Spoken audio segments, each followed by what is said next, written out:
দুটা হক দিছে, এটা হল হকুল্লাহ আৰ এটা হল হকুল ইবাদ।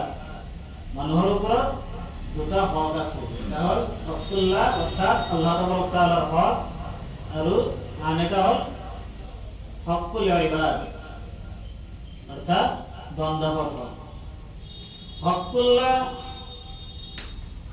এই আল্লাহর হক অর্থাৎ আল্লাহ তাআলার ইবাদত করা, আল্লাহ তাআলার লগত আন কাকো শরীক নকৰা। আৰু হকুল ইবাদ মানুহৰ যিমান হক আছে, বান্দাৰ যিমান হক আছে, এই হকৰ ভিতৰত আটাইতকৈ আগশাৰীৰ যিটো হক সেইটো হল মাক বাপেকৰ হক। সন্তানৰ প্ৰতি মাক বাপেকৰ যিটো হক সেইটো হল বান্দাৰ হকৰ ভিতৰত আটাইতকৈ ডাঙৰ। আল্লাহ তাআলা কয় ওয়া'বুদুল্লাহ ওয়া লা তুশরিকু বিহি শাইআ, ওয়া'বুদুল্লাহ ওয়া লা তুশরিকু বিহি শাইআ, তোমালোকে কি কৰা? আল্লাহ তাআলাৰ ইবাদত কৰা, ওয়া লা তুশৰিকু বিহি শাইআ, আৰু কাকো আল্লাহ তাআলাৰ লগত শৰীক নকৰিবা, শিৰক নকৰিবা। দ্বিতীয় নম্বৰ হক হকুল ইবাদতেৰ ভিতৰত ওয়াবিল ওয়ালিদাইনি ইহসানা, আৰু তোমালোকে কি কৰা? মাক বাপেকৰ লগত ভাল ব্যৱহাৰ কৰিবা, সৎ ব্যৱহাৰ কৰিবা। ওয়াবিল ওয়ালিদাইনি ইহসানা। আল্লাহ তাআলা কয় ওয়া ওয়াসাইনাল ইনসানা বিওয়ালিদাইনি ইহসানা। আল্লাহ তাআলা কয় আমি মানুহৰ তাৰ মাক আৰু বাপেকৰ লগত ভাল ব্যৱহাৰ কৰাৰ নিৰ্দেশ দিছো, সৎ ব্যৱহাৰ কৰাৰ কি কৰিছো? নিৰ্দেশ দিছো। এটা তাৰ হুকুম, আল্লাহ তাআলাৰ হুকুম। আল্লাহ তাআলাৰ হুকুম হৈছে মাক বাপেকৰ লগত ভাল ব্যৱহাৰ কৰা।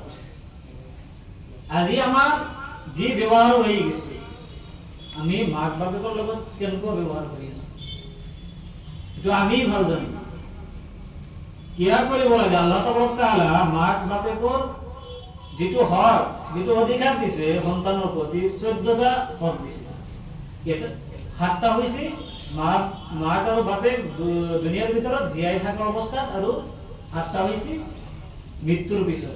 অৰ্থাৎ প্ৰেম যেতিয়া ইন্তেকাল হৈ যায়, মায় বাপেক যেতিয়া ইন্তেকাল হৈ যায়, তেতিয়া সন্তানৰ ওপৰত হক আছে।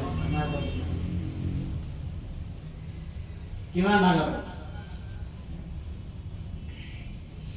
অকল আমি ভাবো যে মায় বাপেকৰ দায়িত্ব আমাক দিয়া, কিন্তু হ্যাঁ আমাৰ দায়িত্ব আছে মায় বাপেকৰ।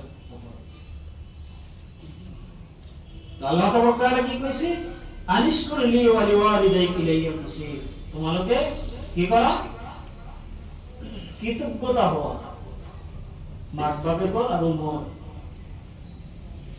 আল্লাহৰ কৃতজ্ঞতা প্ৰকাশ কৰিবা দিছে, আৰু মাক বাপেক যে আপোনালোকক লালন পালন কৰি আছে, ইমান কষ্ট কৰি আমাক যি ডাঙৰ দীঘল কৰিছে, আমাৰ কাৰণে ইমান কষ্ট কৰিছে, সেইকাৰণে আল্লাহ তাআলা কি কৈছে? আনিশকুৰ লি, কৃতজ্ঞতা প্ৰকাশ কৰিবা।